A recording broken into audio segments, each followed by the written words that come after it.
Chapter 20. For the kingdom of heaven is like a landowner who went out early in the morning to hire men to work in his vineyard. He agreed to pay them a denarius for the day and sent them into his vineyard. About the third hour he went out and saw others standing in the marketplace doing nothing. He told them, "You also go and work in my vineyard, and I will pay you whatever is right." So they went. He went out again about the 6th hour and the 9th hour and did the same thing. About the 11th hour he went out and found still others standing around. He asked them, "Why have you been standing here all day long doing nothing?"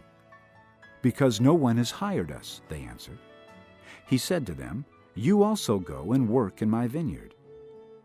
When evening came, the owner of the vineyard said to his foreman, "Call the workers and pay them their wages, beginning with the last ones hired and going on to the first." The workers who were hired about the 11th hour came and each received a denarius. So when those came who were hired first, they expected to receive more. But each one of them also received a denarius. When they received it, they began to grumble against the landowner.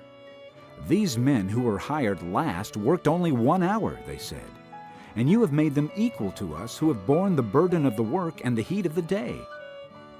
But he answered one of them, "Friend, I am not being unfair to you. Didn't you agree to work for a denarius? Take your pay and go. I want to give the man who was hired last the same as I gave you. Don't I have the right to do what I want with my own money? Or are you envious because I am generous?" So the last will be first, and the first will be last. Now as Jesus was going up to Jerusalem, he took the 12 disciples aside and said to them, "We are going up to Jerusalem, and the Son of Man will be betrayed to the chief priests and the teachers of the law. They will condemn him to death, and will turn him over to the Gentiles to be mocked and flogged and crucified. On the third day he will be raised to life." Then the mother of Zebedee's sons came to Jesus with her sons, and kneeling down, asked a favor of him. "What is it you want?" He asked. She said, "Grant that one of these 2 sons of mine may sit at your right, and the other at your left in your kingdom." "You don't know what you are asking." Jesus said to them, "Can you drink the cup I am going to drink?" "We can," they answered. Jesus said to them, "You will indeed drink from my cup, but to sit at my right or left is not for me to grant. These places belong to those for whom they have been prepared by my Father."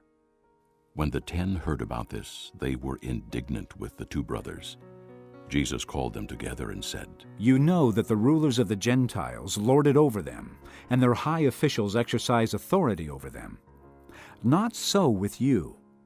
Instead, whoever wants to become great among you must be your servant. And whoever wants to be first must be your slave, just as the Son of Man did not come to be served, but to serve, and to give his life as a ransom for many." As Jesus and his disciples were leaving Jericho, a large crowd followed him. 2 blind men were sitting by the roadside, and when they heard that Jesus was going by, they shouted, "Lord, Son of David, have mercy on us." The crowd rebuked them and told them to be quiet, but they shouted all the louder, "Lord, Son of David, have mercy on us." Jesus stopped and called them. "What do you want me to do for you?" He asked. "Lord, They answered. we want our sight." Jesus had compassion on them and touched their eyes. Immediately they received their sight and followed him.